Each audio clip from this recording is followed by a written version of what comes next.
So I'd split up with my wife. It was a Monday night. I had the kids all weekend, and then on a Monday I was just depressed. So I thought, I'll do something that you can do on your own. And it was either a comedy club or lap dancing. Honestly, I was a shit lap dancer. The choices. 25 years lap dancing for the nation. Imagine that career. I was, you know, I was 34, coming on to 35, and I was just literally looking for something to do. And I walked up to the door thinking it would be a full comedy club.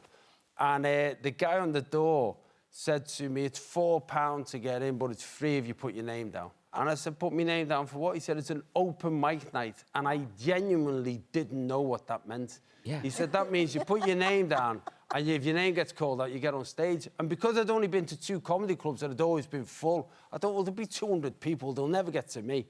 And you know, it was £4, you know, I was going through a divorce. I thought, well, that's £4 she's not getting, so...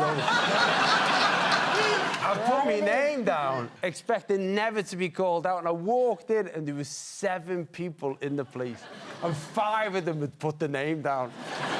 And literally, I mean, like, I'm sat here on this couch with these talented people, with you in this world, and none of this would have happened but for that night, and for a 15-minute window. If I'd have been called out, I got called out second. If they'd been called out third, I might have already left.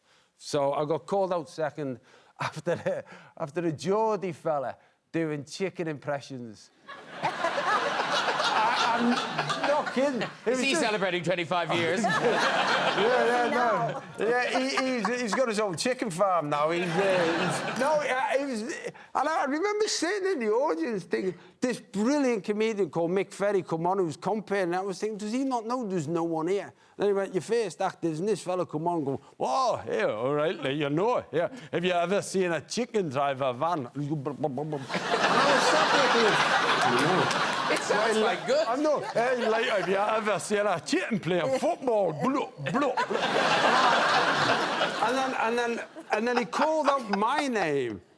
And I remember I walked on stage, never been on a stage, as I say. I'd done sales presentations and stuff like that. I remember the lights in my eyes, saying something about the lights being bright. And then I thought, what am I doing here? I thought, this is just ridiculous. Like, I've never thought of doing this. And then I thought, well, what's my choice? I'm going to go home to an empty house, not living with the woman I want to live with, not living with my kids. I'll just go home to a bottle of wine. And what have I got to lose? There's only 7 people here, and one of them thinks he's a chicken. So, I literally started talking. And I remember started talking, I said some half joke, and then I had nothing to say, I had no joke, so I just went, I'm getting divorced. And I started talking about getting divorced. And in comedy clubs, when your time's up, there's a red light that flashes. I didn't even know that. So I remember going, oh, your light's broke. And I just carried on talking. I was meant to do 7 minutes because there was no one there. They let me carry on. I did about 25, half an hour or something. And I walked off, and I remember Mick, the compere, and the fellow who run the place, Dave Perkins, coming up to me. He said, where have you been doing your stand-up? I said, I've never done it in my life.